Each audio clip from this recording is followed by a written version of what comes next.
আসসালামু আলাইকুম ওয়া রাহমাতুল্লাহি ওয়া বারাকাতুহু। বিসমিল্লাহ আলহামদুলিল্লাহ ওয়াসসালাতু ওয়াসসালামু আলা রাসূলিল্লাহ ওয়া বাদ।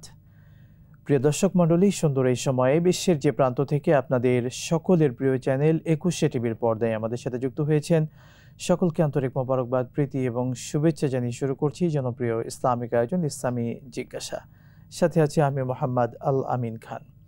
অতিথি হিসেবে যুক্ত হয়েছেন বাংলাদেশের প্রখ্যাত আলেমে দ্বীন, বিশিষ্ট ইসলামী চিন্তাবিদ এবং শিক্ষাবিদ ফদিলাতুল শেখ মুহতারাম মুফতি ইমরানুল বারী সিরাজি হাফিজাহুল্লাহ, সম্মানিত খতিব পীর ইয়ামিনী জামে মসজিদ গুলিস্তান, ঢাকা।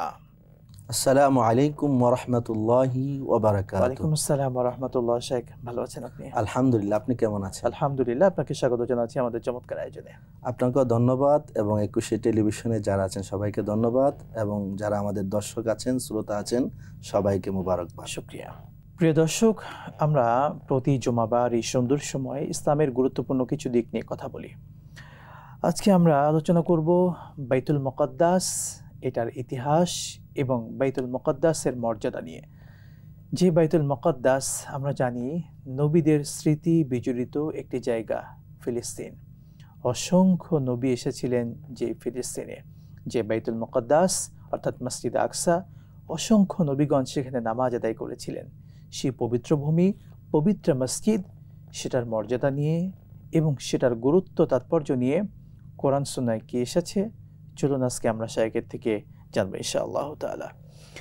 শেখ, প্রথম যে বিষয় আপনার থেকে জানতে চাওয়া, বাইতুল মুকাদ্দাস, এটি নির্মাণের ইতিহাস আমাদের প্রিয় দর্শকদেরকে জানাতেন। নাহমাদুহু ওয়া নুসাল্লি আলা রাসূলিহিল কারীম, আম্মা বা'দ।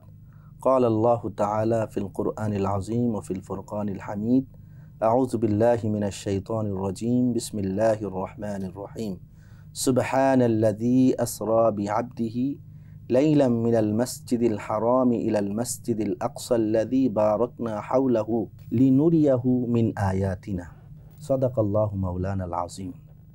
আমি প্রথমে আয়াতটি পড়ে নিয়েছি। কোরআনুল কারীমের মাঝে এই মসজিদুল আকসা অর্থাৎ বাইতুল মুকাদ্দাসের কথা এই আয়াতের মাঝে আছে। জি। এটাকে সূরা ইসরা বলা হয় অথবা সূরা বনি ইসরাইল বলা হয়। জি। মসজিদুল আকসা, এটার আরবি নাম হচ্ছে বাইতুল মুকাদ্দাস বা বাইতুল মাকদিস। জি। তো বাইতুল মুকাদ্দাস এটা আমরা এখন বর্তমানে জানি এটা ফিলিস্তিনের মধ্যে অবস্থিত।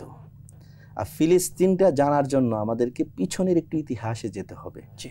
যেমন একসময় আরব ছিল, হেজাজ ছিল, তারপরে নজদ ছিল, শাম একটি ছিল। জি। তো শাম যে বিষয়গুলো আসে ইতিহাসের পাতায়, এটা হচ্ছে আরবের উত্তর প্রান্তে যে এলাকাটা, এটাকে বলা হয় শাম। জি। এখানে বর্তমানে 5টি রাষ্ট্রকে নিয়ে শাম আছে, যেমন বিশেষ করে ফিলিস্তিন, সিরিয়া, জর্দান, লেবানন এবং অবৈধ একটি রাষ্ট্র ইসরায়েল। তো এইগুলো হচ্ছে শাম ভূখণ্ডটা। জি। তো ওই শাম ভূখণ্ডের মাঝেই মূল একটি মসজিদ, এটাকে মসজিদে আকসা বলা হয় বা বাইতুল মুকাদ্দাস বলা হয়। জি। সে বাইতুল মুকাদ্দাস পৃথিবীর মাঝে 2য় নাম্বার মসজিদ। পৃথিবীর ইতিহাসে সর্বপ্রথম যে মসজিদ, এটাকে বলা হয় মসজিদুল হারাম, যেটা আমাদের কাছে সবার কাছে প্রিয় জায়গা কাবা শরীফ নামে আমরা চিনি। বাইতুল্লাহ শরীফ, এটা মক্কাতুল মুকাররমার মধ্যে অবস্থিত। তো পৃথিবীর সৃষ্টির আগে, মানে আমরা মানুষের আগে একসময় পৃথিবীতে জিন জাতি বসবাস করত। তো এই জিন জাতির সময় এখানে মসজিদ ছিল, বাইতুল্লাহ শরীফ ছিল, কাবা শরীফ ছিল। তো আল্লাহ রাব্বুল আলামিন এই পৃথিবীর মাঝে, কুরআনুল কারীমের মাঝে বিশেষ আলোচনা হয়েছে যে আল্লাহ রাব্বুল আলামিন এই পৃথিবীকে আবাদ করার জন্য, তার প্রতিনিধি সৃষ্টি করার জন্য হযরত আদম আলাইহিস সালামকে সৃষ্টি করেছিলেন। তার পাশাপাশি তার জীবন সঙ্গিনী হিসেবে হাওয়া আলাইহিস সালামকে সৃষ্টি করেছিলেন এবং আল্লাহর পক্ষ থেকে দিক নির্দেশনা ছিল যেন এই জান্নাতের মাঝেই থাকে। তার পরবর্তীতে একটি ঘটনা ঘটেছে যার পরিপ্রেক্ষিতে হযরত আদম আলাইহিস সালাম এই পৃথিবীতে আগমন করেছেন। তো আদম আলাইহিস সালাম পৃথিবীতে আগমন করার পরে সর্বপ্রথম যে মসজিদটি নির্মাণ করেছেন সেটি হচ্ছে কাবা শরীফ, বাইতুল্লাহ শরীফ, মসজিদুল হারাম যাকে বলা হয়। এর 40 বছর পরে হযরত আদম আলাইহিস সালাম বাইতুল মুকাদ্দাস বা মসজিদুল আকসা প্রতিষ্ঠা করেন। অর্থাৎ পৃথিবীর 2য় নাম্বার যে মসজিদ, সেই মসজিদ হচ্ছে বাইতুল মুকাদ্দাস মসজিদ। আদম আলাইহিস সালাম তিনি এটা নির্মাণ করেছেন, প্রথম নির্মাতা। তার পরবর্তীতে হযরত নূহ আলাইহিস সালামের অনেক সন্তান ছিলেন। এর মধ্যে এক সন্তানের নাম ছিল সাম। তো এটাকে অনেকে আমরা শামও বলি। এটা আরবি অক্ষর হিসেবে সিন আলিফ মিম, সাম হবে। তো হযরত নূহ আলাইহিস সালামের ছেলে সাম তিনি আবার পুনরায় এই মসজিদুল আকসা প্রতিষ্ঠা করেন। অর্থাৎ আমরা জানি নূহ আলাইহিস সালামের সময় তো বিশাল একটা প্লাবন হয়েছিল এবং পুরো পৃথিবী প্রায় এটা ডুবে গিয়েছিল।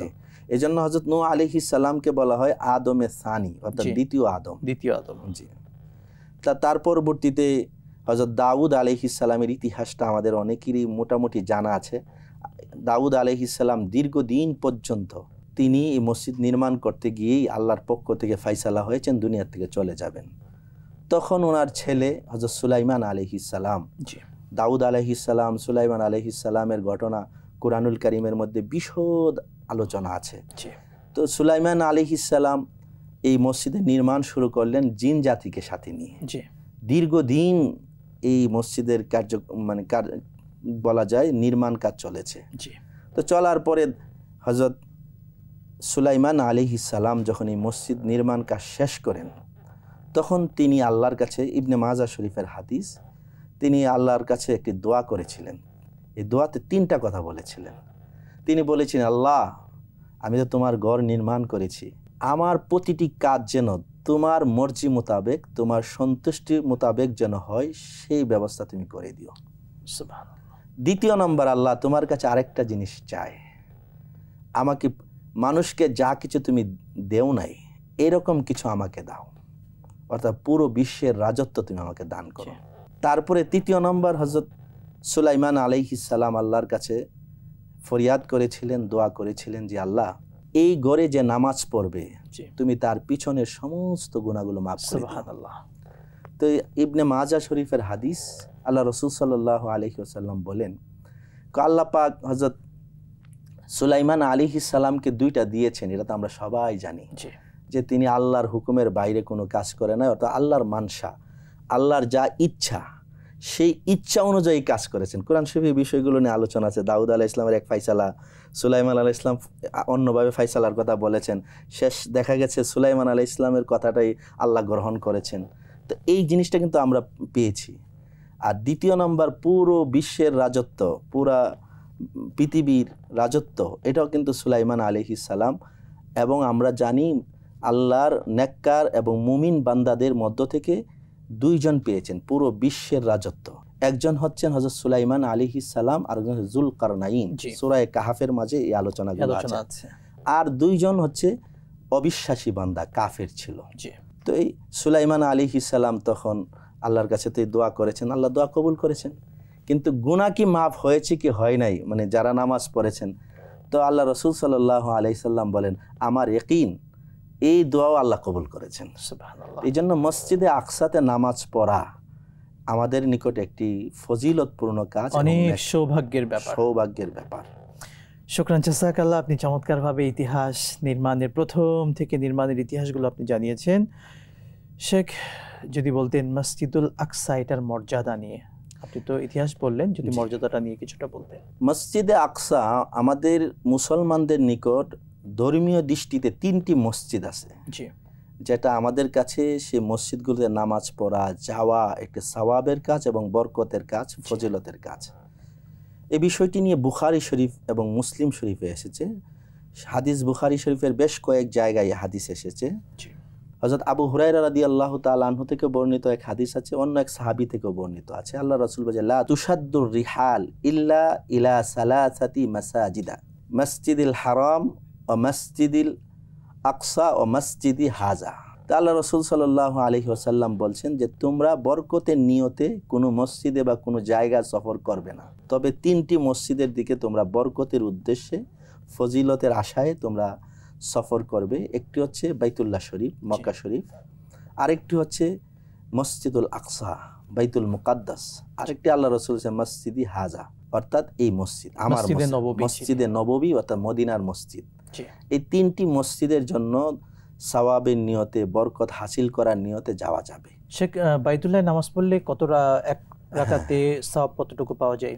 হাদিস শরীফের মাঝে বিষয়টি এসেছে যে কোনো ব্যক্তি যদি মক্কা শরীফ অর্থাৎ কাবা শরীফের কাছে গিয়ে নামাজ পড়েন তাহলে প্রতি রাকাতে 1,00,000 রাকাতের সওয়াব দান করা হবে। সুবহানাল্লাহ।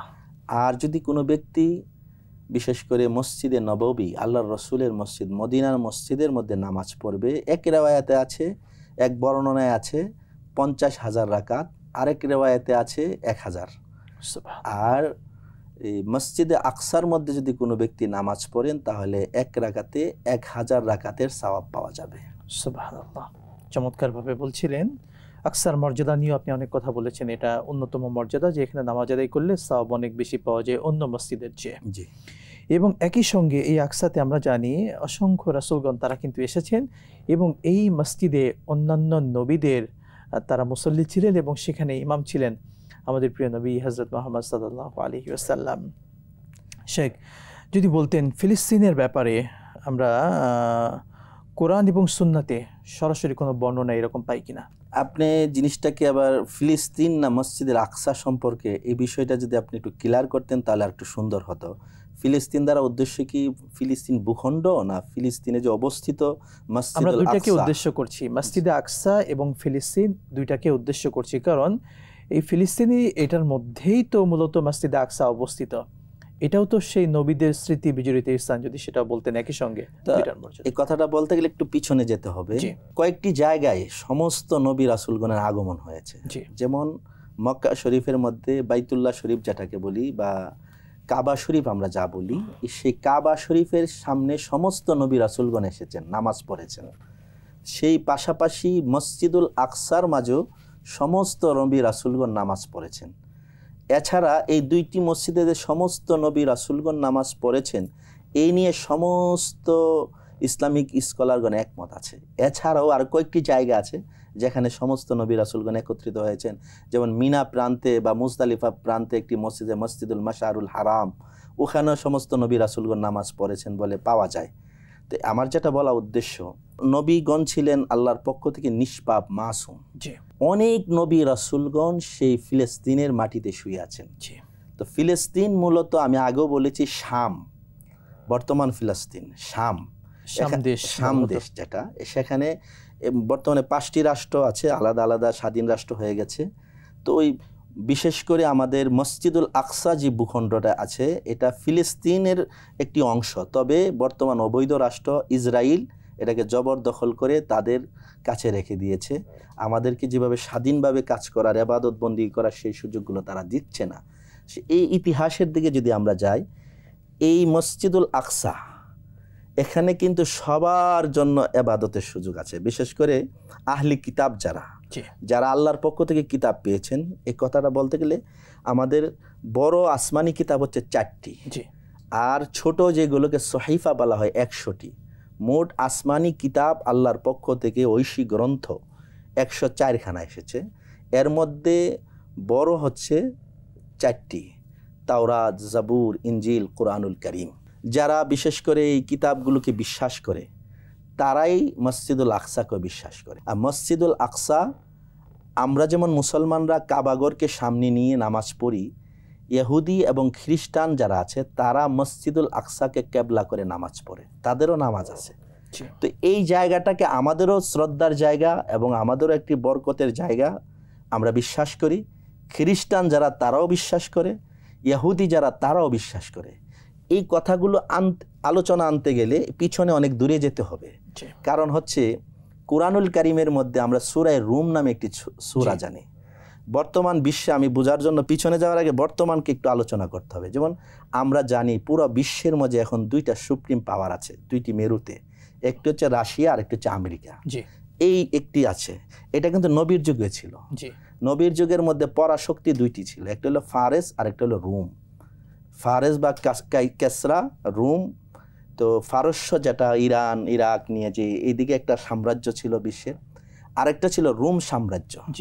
রুম সাম্রাজ্যটা মূলত হচ্ছে এই ফিলিস্তিন যে ভূখণ্ডটা, ওখানে যে রাজা ছিল তারা ছিল রুম সম্রাট।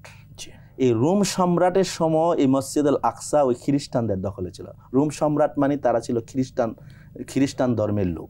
তো আল্লাহ রসুল সাল্লাল্লাহু আলাইহি ওয়াসাল্লাম মসজিদে আকসা নবীদের একটি জায়গা ছিল। তো এই জায়গাটা ইসলামের ছায়াতলে আসুক, আল্লাহর একত্ববাদের সাথে চলে আসুক, তাওহীদের বিশ্বাসী বান্দারা যেন এই মসজিদকে আবাদ করতে পারে, আল্লাহর রসুলের তামান্না ছিল। এবং আল্লাহ রসুল সাল্লাল্লাহু আলাইহি ওয়াসাল্লাম এই বিষয়ে ভবিষ্যৎবাণীও করে গিয়েছেন। এবং কুরআনুল কারীমের মধ্যে আসছে যে অচিরে ইনশাআল্লাহ এই রুম বিজয় লাভ করবে। তা আল্লাহ রসুল সাল্লাল্লাহু আলাইহি ওয়াসাল্লাম হিজরতের 10 বছর পরে দুনিয়ার থেকে বিদায় নিলেন। তারপরে আবু বকর সিদ্দিক রাদিয়াল্লাহু তাআলা আনহু 2 বছরের চেয়ে একটু বেশি সময় ছিলেন। এবং উমর রাদিয়াল্লাহু তাআলা আনহু খলিফাতুল মুসলিমিন হলেন। তো হওয়ার পরে 16 হিজরিতে হযরত উমর রাদিয়াল্লাহু তাআলা আনহু সেই মসজিদুল আকসাকে বিজয় করে সেখানে এই অনেক সাহাবায়ে কেরাম, হাজার হাজার সাহাবায়ে কেরাম ওই এলাকা আবাদ করেছেন। অর্থাৎ আল্লাহ নবী সেই ইচ্ছা পূরণ করেছেন হযরত ওমর রাদিয়াল্লাহু তাআলা। ওখানে যাওয়ার পরে হযরত বেলাল রাদিয়াল্লাহু তাআলা আনহু আজান দিয়েছেন। কারণ বেলাল রাদিয়াল্লাহু তাআলা আনহু তিনি তো মদিনার মসজিদের মুয়াজ্জিন ছিলেন। তো তিনি ওখানে আজান দিয়েছেন। একটি রিওয়ায়াতে পাওয়া যায় এরকম, হযরত উমর ফারুক রাদিয়াল্লাহু তাআলা আনহু তিনি ইমামতি করেছিলেন প্রথমে, এরকম একটি বর্ণনা পাওয়া যায়। তো আব্বাসিয়ার যুগ আসার পরে, তো এটা 400 হিজরির পরে, প্রায় 480 হিজরি সম্ভবত এই সময়টাই, তো দীর্ঘদিন পর্যন্ত মুসলমানদের দখলই ছিল মসজিদুল আকসা। তো ওই সময়টা কিন্তু ইংরেজি সন অনুযায়ী 1099 খ্রিস্টাব্দ। ওই সময়ের মধ্যে ওই খ্রিস্টানরা ওই আমাদের আব্বাসী খেলাফতের মাঝে অন্তর্কলহ এবং গৃহযুদ্ধ, নিজেদের মধ্যে ভুল বোঝাবুঝি, এইসব কারণে ওই সময় যিনি আব্বাসী খলিফা ছিলেন তার প্রশাসনটা দুর্বল হয়ে গেল। তো আবার ইসলামের বিপক্ষে ছিল ফাতিমি খেলাফত। ওই ফাতিমি খেলাফত যারা, তারা একটু সুযোগ পাইছে। সুযোগ পাওয়ার পরে তারা ওই সময়ের মধ্যে খ্রিস্টান যে রাজ্য ছিল তাদের কাছে সহযোগিতা চাইছে। তো তারা সহযোগিতা করে আসে ওই সময়ের মধ্যে দখল করে ফেলে। দখল করার পরে শাসন থেকে তারা এটাকে দখল করলে, কিন্তু বলা ছিল যে ফাতিমি শাসক যারা তারা এটাকে নিবে, কিন্তু তাদের সাথে গাদ্দারি করলো, বিশ্বাসঘাতকতা করলো। তো এইভাবে প্রায় 88 বছর পর্যন্ত খ্রিস্টানরা দখল করে রাখলো। অর্থাৎ ফাতিমিদের থেকে এটা ছিনিয়ে নেয় ফাতিমি আব্বাসী খেলাফত। ওটার বিপক্ষে ফাতিমি যারা ছিল, ফাতিমি শাসন যারা ছিল, তারা ষড়যন্ত্র করলো যে কিভাবে নেওয়া যায়। তো এই জন্য তারা খ্রিস্টানদের সাথে জোট করলো। তো জোট করার পরে নিয়ম ছিল, তাদের একটা চুক্তি ছিল, কিন্তু সেই চুক্তি এই খ্রিস্টান যারা তারা রাখে নাই। তো বিশ্বাসঘাতকতা করলো, করার পরে প্রায় 88 বছর এই মসজিদুল আকসার নিয়ন্ত্রণ খ্রিস্টানদের হাতে চলে যায়। শেখ, আমরা এখান থেকে শুনবো বিরতির পরে ইনশাআল্লাহ তাআলা। প্রিয় দর্শক মণ্ডলী, দেখছিলেন 21 টিভির পর্দায় চমৎকার ইসলামিক আয়োজন ইসলামী জিজ্ঞাসা। সময় হয়েছে পর্যায়ে ছোট্ট বিরতির, সাথে থাকুন প্রিয় চ্যানেলের। বিরতির পর আরও একবার স্বাগত জানাচ্ছি আপনাদের প্রিয় চ্যানেল 21 টিভির পর্দায় জনপ্রিয় ইসলামিক আয়োজন ইসলামী জিজ্ঞাসায়। প্রিয় দর্শক, আমরা আলোচনা শুনছিলাম বাইতুল মুকাদ্দাস, এটার ইতিহাস এবং এটার মর্যাদা নিয়ে। আলোচনা করছিলেন বাংলাদেশের প্রখ্যাত আলেমে দ্বীন মুহতারাম মুফতি ইমরানুল বারী সিরাজি হাফিজাহুল্লাহ। শেখ, আপনি চমৎকারভাবে এই মসজিদ আকসার ইতিহাস নিয়ে বলছিলেন যে এটি উমাইয়া থেকে কিভাবে আব্বাসী খেলাফতে এসেছিল, এবং একই সঙ্গে আব্বাসী খেলাফত থেকে ফাতিমি খেলাফত তারা ইহুদিদের সাথে অর্থাৎ খ্রিস্টানদের সাথে পরামর্শ করে তাদের সহযোগিতা নিয়ে আব্বাসীয়দের থেকে তারা ছিনিয়ে নিয়েছিল এই খেলাফতটা। যদি সেখান থেকে আরেকটু বলতেন ইতিহাস। তো ওই সময় বিশেষ করে এটা হচ্ছে 1099 খ্রিস্টাব্দের কথা। তো ওই সময়ের মধ্যে তারা মুসলমানদের উপরে ব্যাপকভাবে হামলা চালায়। প্রায় 70,000 মুসলমানকে শহীদ করে তারা, রক্তপাত ঘটানোর পরেই তারা মসজিদুল আকসাকে দখল করে নেয়। দখল করার পরে প্রায় 88 বছর তারা এই বাইতুল মুকাদ্দাসকে জবরদখল করে রাখে। তো রাখার পরে গাজী সালাউদ্দিন আইয়ুবী রহমাতুল্লাহি আলাইহি, ওনার নাম আমরা ইসলামের ইতিহাসের যে কয়জন উজ্জ্বল নক্ষত্র আছেন তাদের অন্যতম গাজী সালাউদ্দিন আইয়ুবী রহমাতুল্লাহি আলাইহি। তিনি ভাবলেন যে এভাবে রাখা যায় না। তারা এটা নেওয়ার পরে বিভিন্ন ধরনের কাজ করে ফেলাইছে। তারা বিভিন্ন মসজিদে রুম করে ফেলছে এবং নিজেদের পক্ষ থেকে কিছু যে বিশেষ করে মসজিদে যে কাঠামো ছিল তা পরিবর্তন করে ফেলেছে। তখন গাজী সালাউদ্দিন আইয়ুবী রহমাতুল্লাহি আলাইহি প্রায় 16 বার এটা দখল নেওয়ার জন্য চেষ্টা করেছেন। সর্বশেষ 1198 দিকে তিনি এটাকে আবার দখলে নিয়ে আসছেন। তো দখলে নিয়ে আসার পরে তিনি আবার নতুন করে আল্লাহ রসুল মানে বিশেষ করে উমর রাদিয়াল্লাহু তাআলা আনহুর যুগে বা পূর্বের যুগে যেই কাঠামোতে মসজিদ ছিল সেই কাঠামোতে তিনি নিয়ে এসেছেন। তো আনার পরে কিন্তু দীর্ঘদিন পর্যন্ত প্রায় 761 বছর পর্যন্ত সে মুসলমানদের দখলেই ছিল মসজিদুল আকসা। তারপরে ইতিহাস হচ্ছে করুণ ইতিহাস। প্রথম বিশ্বযুদ্ধ যখন হয় 1917-তে, তখন ব্রিটিশ এই ভূখণ্ডটাকে দখল করে নেয়। দখল করার পরে ওই এখানের মধ্যে খ্রিস্টান বা ইহুদি আসা নিষেধ ছিল, তাদের আশাটা অনুপ্রবেশ করার সুযোগ করে দিল। তারা ব্যাপকভাবে আসা শুরু করে। তো শুরু করার পরে 1947-এ আসার পরে জাতিসংঘের সাধারণ অধিবেশনে তখন আরব এবং ইহুদিদেরকে আলাদা একটা পার্ট করে ফেলে, দুইটা জাতিকে আলাদা করে ফেলে। তো এটা করাতে তাদের আরো সাহস বেড়ে যায়। তো বেড়ে যাওয়ার পরে ইতিহাসের যে কলঙ্কজনক অধ্যায়, এটা হচ্ছে 1948-এর 14ই মে। ওই সময়ের মধ্যে ইসরায়েল তারা ফিলিস্তিনের সাথে একটা যুদ্ধ বাঁধিয়ে দেয়। যুদ্ধ বাঁধানোর পরে প্রায় 80% ফিলিস্তিনি অঞ্চল তারা দখল করে নেয়। তো দখল করার পরেই তারা একটা বিশ্বের মানচিত্রে মোটামুটিভাবে একটা ইহুদি রাষ্ট্র হিসাবে একটা আবির্ভাব ঘটে। অর্থাৎ ইহুদিরা, আমরা কিন্তু পেছনের আরেকটু ইতিহাস যদি বলতে হয়, তারা একরকম তাদের নিজেদের কোনো বাড়িঘর ছিল না, থাকার জায়গা ছিল না, এবং জাতিসংঘ থেকে কিংবা এভাবে তখন সর্বসম্মতিক্রমে এভাবে তাদের জন্য একটা জায়গা করা হয়েছিল, আশ্রয় দেওয়া হয়েছিল ফিলিস্তিনের মধ্যে। তারা আশ্রিত হয়ে আশ্রয়ের একটু জায়গা নিয়ে তারা কিন্তু, আমরা যেটাকে বলা হয় যে সুই হয়ে ঢোকে এবং হলো বড় ফাল হয়ে বের হয়, যেটা আমরা বলি একটা আমাদের আঞ্চলিক কথায়। সেক্ষেত্রে তারা এরকম নিজেদের জায়গা ছিল না, সেখানে তারা অবস্থান করলো, একটু বসার জায়গা নিল, একটু থাকার জায়গা নিল, সেখান থেকে তারা একটা রাষ্ট্র বানিয়ে ফেললো মুসলমানদের উপর দখলদারিত্ব করে। এমনকি মুসলমানদের প্রিয় মসজিদ বাইতুল মুকাদ্দাস, সেটাকেও তারা নিজেদের দখলদারিতে কিন্তু নিয়ে নিয়েছিল। তারপরে তো তারা 1960-এর পরে এসে তারা পুরাপুরি অবৈধ রাষ্ট্র পুরা দখল পারলে পুরা ফিলিস্তিনি দখল করে নেয়। এখন মসজিদে আকসা যে জায়গাটা, এটাকে মূলত কুদস শহর, জেরুজালেম যে জায়গাটা, তো এখন এটা পুরাপুরিভাবে অবৈধ রাষ্ট্র ইসরায়েলের নিয়ন্ত্রণের মধ্যে আছে। তো আমাদের এটা মুসলমানদের কেবলা, প্রথম কেবলা বলা হয়। তো ওই কথাগুলো প্রয়োজনীয় কথা, যে প্রথম কেবলা হচ্ছে মুসলমানদের কাবা শরীফ না বাইতুল মুকাদ্দাস, এইগুলো বিষয় নিয়ে কথা আছে। তো বিষয়টা হচ্ছে আমরা মুসলমান যারা, আমরা প্রত্যেক নবী রাসূল এবং যারা আল্লাহর নেককার বান্দা ছিলেন তাদের প্রতি আমরা পূর্ণ শ্রদ্ধা রাখি। তো এই জন্য একটি পূর্ণ ভূমি বাইতুল মুকাদ্দাস, এটা এখন ইহুদিরা তারা জবরদখল করে রেখেছে।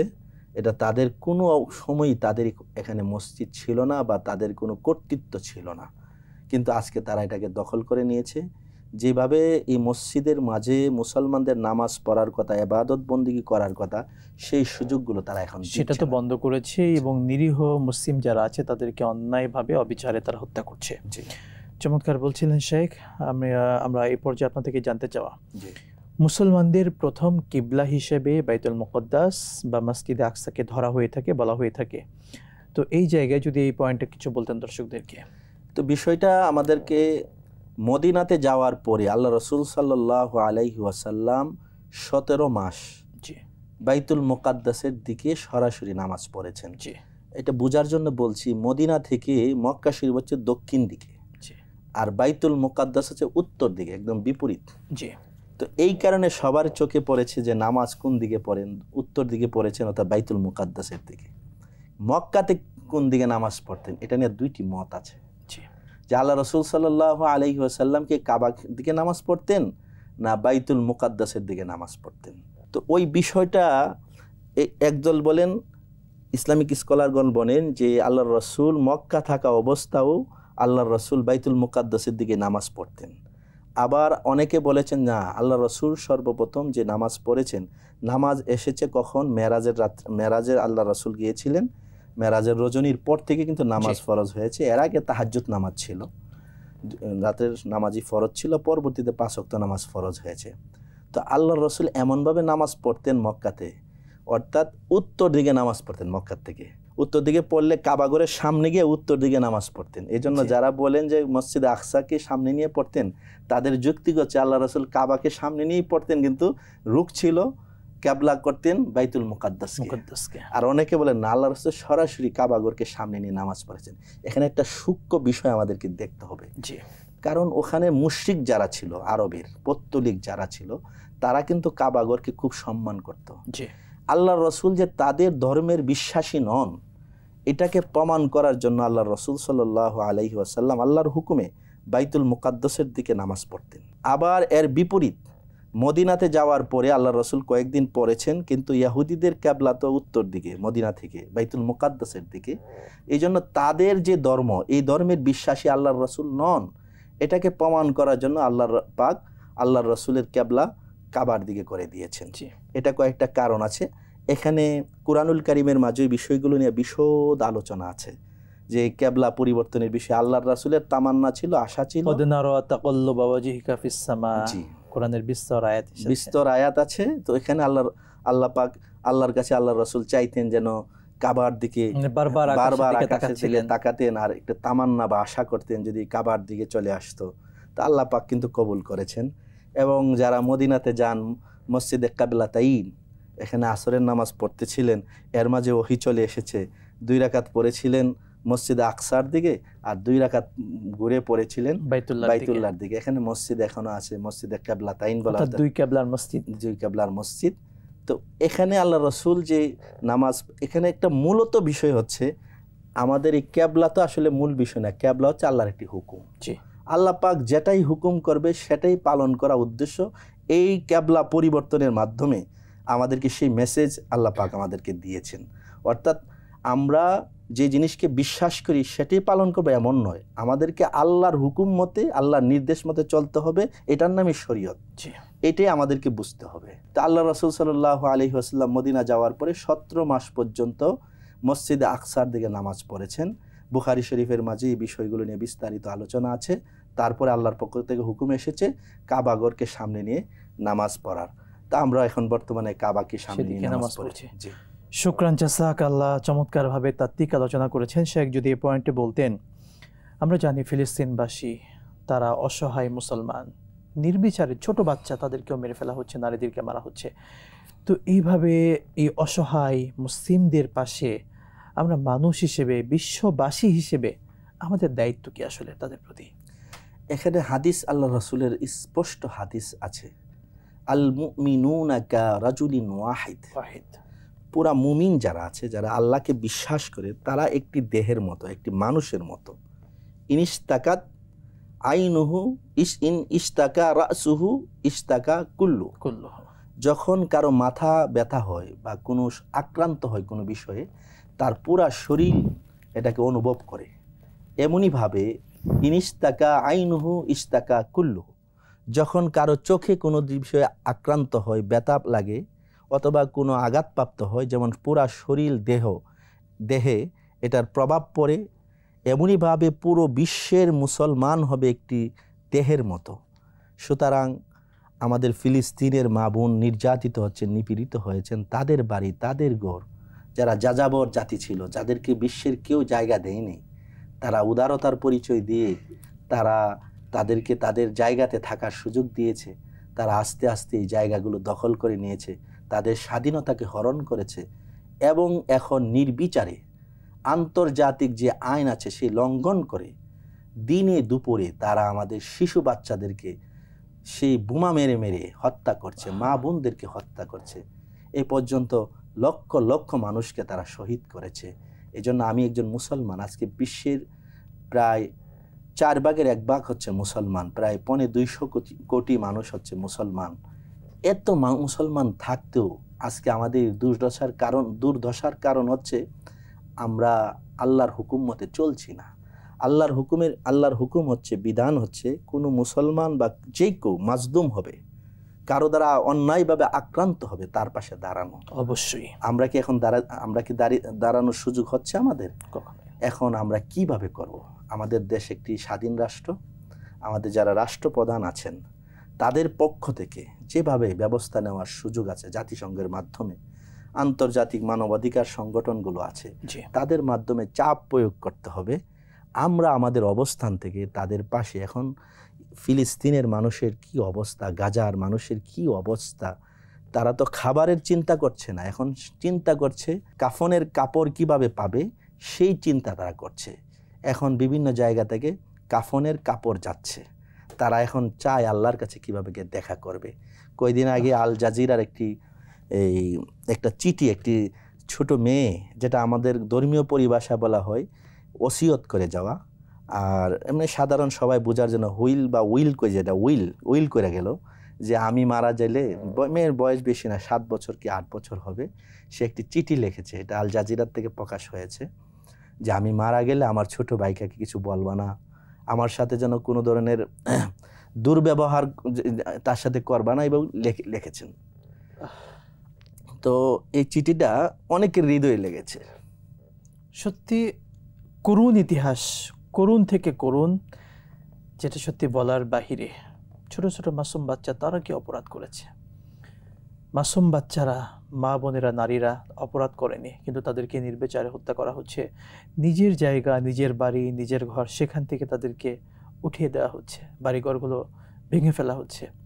সত্যি কষ্টের বিষয়। আল্লাহ তাআলা তার গায়বীভাবে সহযোগিতা করুক, এবং আমরা মুসলিম যারা আছি, বিশ্ববাসী যারা আছি, আমাদের বিবেকটাকে একটু নাড়া দিই। আমরা যদি সবাই সহযোগিতা করি, তার পাশে দাঁড়াই, তাহলে একটি দেশ ফিলিস্তিন, আমরা এত মুসলিম রয়েছি, সবাই যদি তার পাশে দাঁড়িয়ে যায়, অবশ্যই তাদেরকে কেউ আর কিছু বলতে পারবে না, তারা শক্তিশালী হয়ে উঠবে। আসুন আমাদের বিবেককে আমরা নাড়িয়ে তুলি, বিবেককে একটু জাগ্রত করি। শেখ, আমরা অনেক কথা শুনলাম মসজিদুল আকসার বিষয়ে, যদি আপনি বলতেন, আমরা এই মসজিদুল আকসা, এখানে প্রিয় নবী সাল্লাল্লাহু আলাইহি ওয়াসাল্লাম তিনি নবীদের ইমামতি করেছিলেন, যে জন্য তাকে সাইয়্যিদুল মুরসালিন বলা হয়ে থাকে। এই ছোট্ট ইতিহাসটা যদি আমাদের দর্শকদেরকে শোনাতেন। আল্লাহ রসুলকে ইমামুল মুরসালিন বলা হয়। মুরসালিন মানে রসুল, সমস্ত রসুলদের ইমাম। কিভাবে? আল্লাহ রসুল সাল্লাল্লাহু আলাইহি ওয়াসাল্লামকে মক্কায় থাকা অবস্থায়, এই বিষয়টা নিয়ে বিভিন্ন মত আছে। আল্লাহ রসুল নবুয়ত প্রাপ্ত হওয়ার পরে 5ম হিজরি থেকে 5ম নবুয়তের 5ম বছর থেকে 10ম বছর পর্যন্ত বিভিন্ন মতামত পাওয়া যায়, যে আল্লাহ রসুল সাল্লাল্লাহু আলাইহি ওয়াসাল্লামকে আল্লাহ পাক বিশেষ ভ্রমণের মাধ্যমে আল্লাহর কাছে নিয়েছিলেন। তো বিশেষ করে মক্কা শরীফ, মসজিদুল হারাম যেটা আছে, অর্থাৎ বাইতুল্লাহ শরীফ থেকে মসজিদুল আকসা, বাইতুল মুকাদ্দাস পর্যন্ত একটা সফর হয়েছে, এটা কুরআনুল কারীমের মধ্যে স্পষ্টভাবে আছে। তারপরে মসজিদুল আকসা থেকে, বাইতুল মুকাদ্দাস থেকে আল্লাহ পর্যন্ত গিয়েছে 7 আসমান। এগুলো হাদিসে বলা হয় মুতাওয়াতের হাদিস, হাদিসে মাশহুর, যেগুলোর দ্বারা গ্রহণযোগ্য হাদিস, ওই হাদিস দ্বারা প্রমাণিত। বিশেষ করে মক্কা থেকে ফিলিস্তিন, মসজিদে আকসার ঘটনা আল্লাহ কুরআনুল কারীমের সূরা বনী ইসরাইল বা সূরা ইসরার মধ্যে বলেছে, সুবহানাল্লাযী আসরা বিআবদিহি লাইলাম মিনাল মাসজিদিল হারামি ইলাল মাসজিদিল আকসা আল্লাযী বারাকনা হাওলাহু। যে মসজিদে আকসার পর্যন্ত সে সফরটি ছিল, আর মসজিদে আকসার আশপাশে আল্লাহ অনেক বরকতের জিনিস রেখে দিয়েছেন, আল্লাহ কুরআনে বলেছেন। তো এই মসজিদে আকসাতে যাওয়ার পরে সেখানে সমস্ত নবী রাসূলগণ উপস্থিত হয়েছেন আল্লাহর কুদরতিভাবে। তো সেখানে আল্লাহ রসুল সাল্লাল্লাহু আলাইহি ওয়াসাল্লাম সমস্ত নবী রাসূলদের ইমামতি করেছেন। এজন্যই আল্লাহ রসুলকে ইমামুল মুরসালিন বলা হয়। শুকরান, জাযাকাল্লাহ। শেখ চমৎকারভাবে বলছিলেন। আসলে এই পবিত্র ভূমি, আপনার ইতিহাস থেকে অনেকগুলো কথা চলে এসেছে। কখন থেকে বিশেষ করে মুসলিমরা পরবর্তীতে এটার নিয়ন্ত্রণ একেবারে হারিয়ে ফেলে, বা মুসলমানদের হস্তগত থেকে? এটা 1948-এর 14ই মে থেকে। তো পুরাপুরি ওই সাইড, মানে যে মসজিদে আকসার নিয়ন্ত্রণ অবৈধ রাষ্ট্র ইসরায়েল দখল করে নেয়, এখন পর্যন্ত তাদের নিয়ন্ত্রণে আছে। শুকরান, জাযাকাল্লাহ। মসজিদুল আকসা নিয়ে আমরা আপনার থেকে বিস্তর বহু কথা শুনলাম, তাত্ত্বিক আলোচনা শুনেছি। শেখ, কিছু প্রশ্ন আপনার থেকে নিচ্ছি। বিশেষ করে শীতকাল যেহেতু চলমান, আমরা শীতের ভাব চলে এসেছে, বিশেষ করে উত্তরাঞ্চল বা যে জায়গাগুলোতে প্রচুর শীত, অনেক বৃদ্ধ মানুষ, তারা ওযু করতে কষ্ট হয়। আমরা জানি শরীয়তের একটি বিধান আছে মোজার উপর মাসেহ করা, অর্থাৎ শীতকালে তিনি চাইলে, একজন ব্যক্তি চাইলে মোজার উপর মাসেহ করতে পারবে। তো এই পদ্ধতি কি, কিভাবে এটা মোজার উপর মাসেহ করতে হয়? এই বিষয়টি অনেক প্রয়োজনীয় মাসআলা। জি। মোজার বিষয়টা বুঝতে হলে যে মোজার উপরে মাসাই করা জায়েজ এটাকে বলা হয় চামড়ার মোজা, সুতার যে মোজা আছে ওইগুলো না। কারণ কুরআনুল কারীমের মধ্যে আল্লাহ রাব্বুল আলামিন বলেছে, ইয়া আইয়ুহাল্লাযীনা আমানু ইযা কুমতুম ইলাস সালাতি ফাগসিলু বুজুহাকুম ওয়া আইদিয়াকুম ইলাল মারাফিক ওয়ামসাহু বিরুউসিকুম ওয়া আরজুলাকুম ইলাল কাবাইন। এই কথাটা বলার জন্য ওয়ামসাহু বিরুউসিকুম ওয়া আরজুলাকুম কুরআনুল কারীমে আছে, আরেকটি কিরাত হচ্ছে আরজুলিকুম। জি, অর্থাৎ ওয়ামসাহু বিরুউসিকুম, যেখানে চারটা কথা বলা হয়েছে। তোমরা নামাজে পড়তে হলে চার কাজ করতে হবে, চেহারা ধৌত করতে হবে, হাত কনুই সহ ধৌত করতে হবে। ওয়ামসাহু বিরুউসিকুম, তোমরা মাথার কিছু অংশ মাসা করবে। ওয়া আরজিলিকুম, এক কেরাত অনুযায়ী হচ্ছে, এবং তোমাদের পায়েরও কিছু অংশ মাসা করবে। অর্থাৎ এটা কখন, এটা বলার জন্য আমি আরজুলিকুম পড়লাম, একটা কেরাত আছে, কিন্তু ব্যাপক কেরাত হচ্ছে ও আরজুলাকুম, পা ধৌত করা, এটা হলো আরজুলাকুম। ও আইদিয়াকুম, ওজুহাকুম, গ্রামারিকভাবে এটাকে আতফ বলা হয়, সে আতফ হবে, আতফ দুই দিকে হয়। এখন আমরা যদি মোজার উপরে মাছেকে ধরি তাহলে হবে ও আরজিলুকুম, যে তোমরা তোমাদের পা মাছা করতে পারবে, পুরা পাও না, পায়ের কিছু অংশ, পায়ের উপরিভাগ মাছা করতে পারবেন। এটা হচ্ছে চামড়ার মোজা যদি হয়। চামড়ার মোজার সংজ্ঞা কি? এখন চামড়ার মোজা বাইতুল মুকাররমে পাওয়া যায়, ইন্ডিয়াতে পাওয়া যায়, সৌদি আরবে পাওয়া যায়, এগুলো এখন আমার কাছে এখন সহজে পাওয়া যাচ্ছে। সচরাচর আমরা যে কি বলে সুতার মোজা পরি, ওই মোজার উপরে মাছাই হবে না। এই মোজা যদি পায়ে পরিধান আমরা পরে থাকি তাহলে এগুলোকে খুলে তারপরে পাও ধুতো করতে হবে। আর যদি মোজা হয় চামড়ার মোজা, চামড়ার মোজা হচ্ছে যেগুলো পায়ে দিয়ে হাঁটলে এটা কোনো অবস্থায় ফেটে যায় না এবং পায়ে ময়লা লাগে না, এটা পায়ে ময়লা লাগে না, এরকম যদি মোজা হয় তাহলে তার উপরে 3 আঙ্গুল নিয়ে পানি নিয়ে ওই মোজার উপরে মাসাই করা যায়। এটার জন্য 2টি বিধান। যারা মুকিম, মুসাফির, মুকিম যে ব্যক্তি যদি পাও ধৌত করার পরে মোজা পরিধান করে, যখন থেকে তার উজু নষ্ট হয়ে যাবে আবার উজু করলে মাসাই করার পরে 1 দিন 1 রাত্র মোজার উপরে মাসাই করতে পারবে। আর মুসাফির যদি হন তাহলে 3 দিন 3 রাত্র সে মোজার উপরে মাসাই করতে পারবেন। শুকরান, জাযাকাল্লাহ, চমৎকারভাবে আলোচনা করছিলেন। আমরা আবারও শুনবো বিরতির পরে ইনশাআল্লাহ। প্রিয় দর্শক, 21 টিভির পর্দায় জনপ্রিয় ইসলামিক আয়োজন ইসলামী জিজ্ঞাসা আপনারা দেখছিলেন। সময় হয়েছে একটি ছোট্ট বিরতির, সাথেই থাকুন, ফিরছি ইনশাআল্লাহ। বিরতির পর আরও একবার স্বাগত জানাচ্ছি আপনাদের প্রিয় চ্যানেল 21 টিভির পর্দায় প্রিয় আয়োজন ইসলামী জিজ্ঞাসায়। প্রিয় দর্শক, আমরা আলোচনা করছিলাম বাইতুল মুকাদ্দাসের ইতিহাস, মর্যাদা নিয়ে। আমরা অনেক আলোচনা শুনেছি আমাদের সম্মানিত অতিথির কাছে।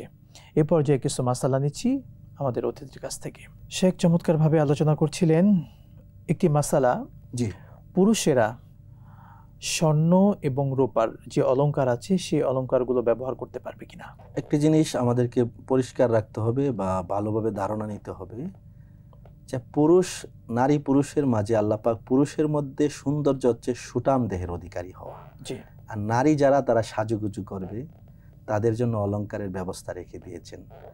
এই জন্য নারীদের জন্য স্বর্ণ সহ যেই কোনো ধরনের অলংকার ব্যবহার করতে পারবে, কিন্তু পুরুষ কোনো ধরনের অলংকার ব্যবহার করতে পারবে না।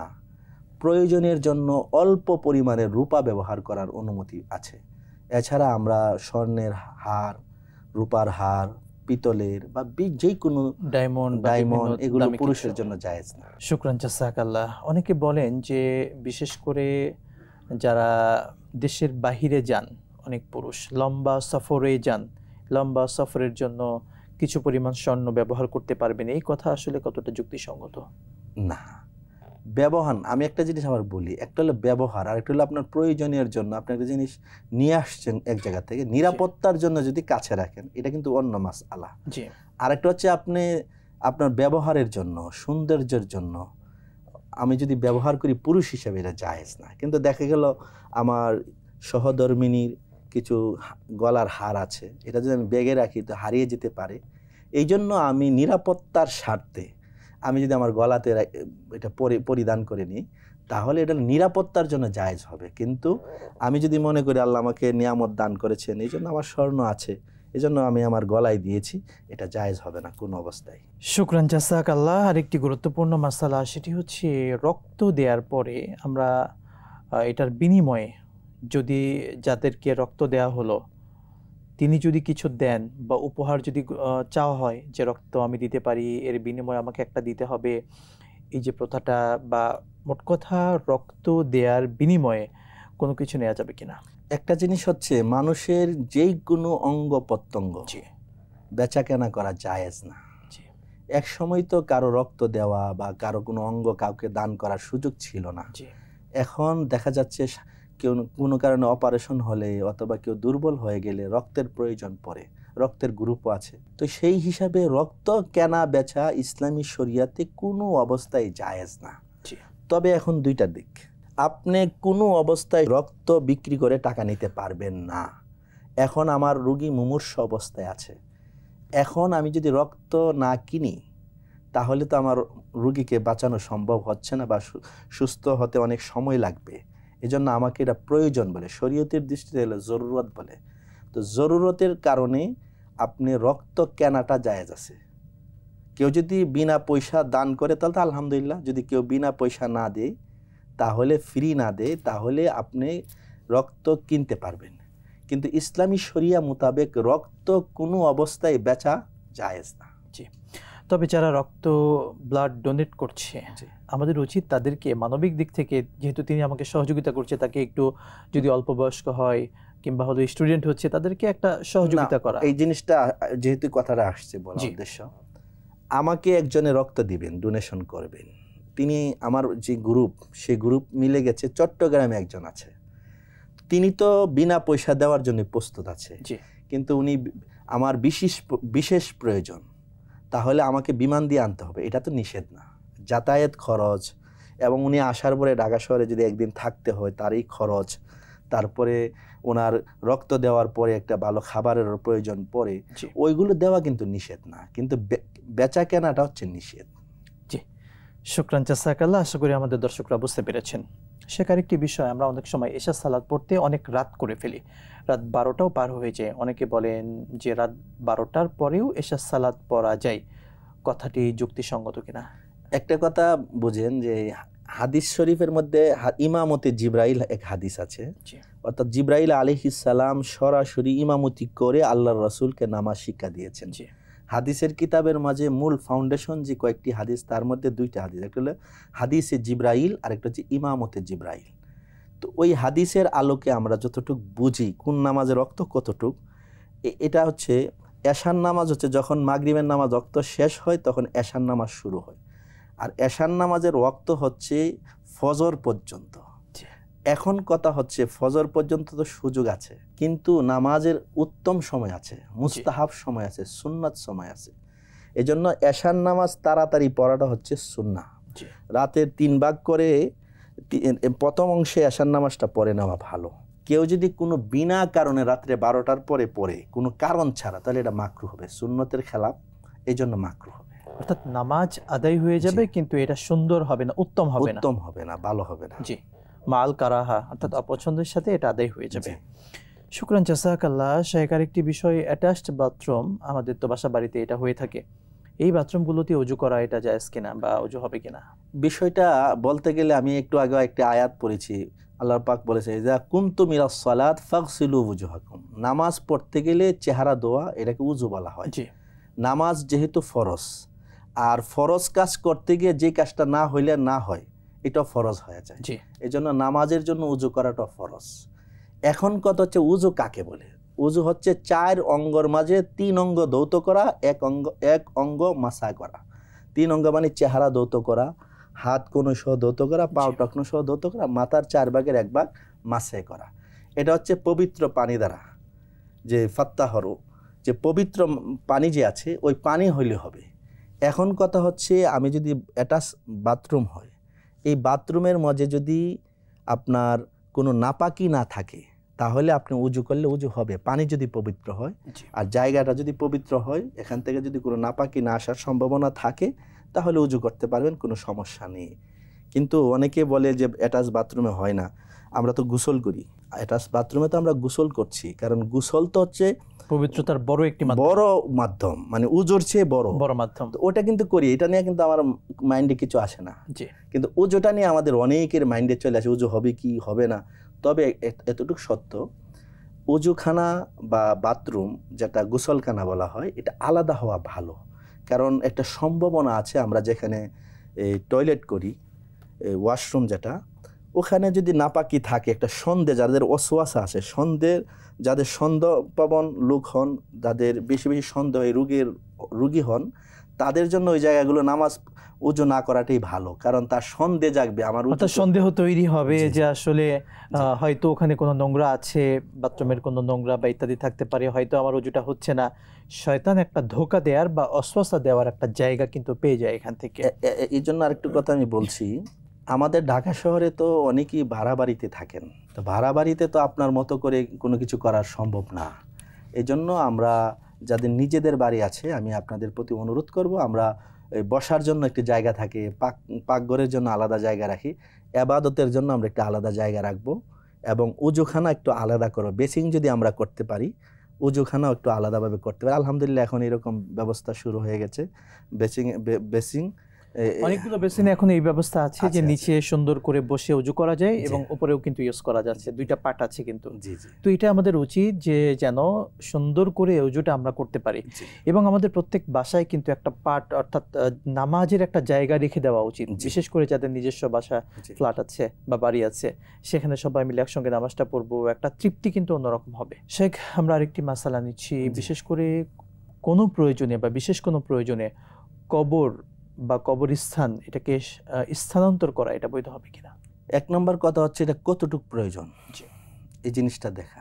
এটার জন্য বিশেষভাবে দরকার, এটা ব্যাপকভাবে স্থানান্তর করার এত সুযোগ নেই। এটার জন্য দরকার হচ্ছে মুফতি যারা আছেন, ইসলামিক স্কলার আছেন, তারা বোর্ড বসবে এবং পরিস্থিতিগুলো দেখবেন। দেখার পরে যদি কোনো প্রয়োজন হয় তাহলে সিদ্ধান্ত দেবেন। এজন্য এখন স্বল্প কথায় আমরা এটা জবাব দেওয়া যাবে না। কারণ হচ্ছে এটা একটা জটিল বিষয়, আমরা যেটাকে সাধারণ ভাবছি আসলে তো সাধারণ না।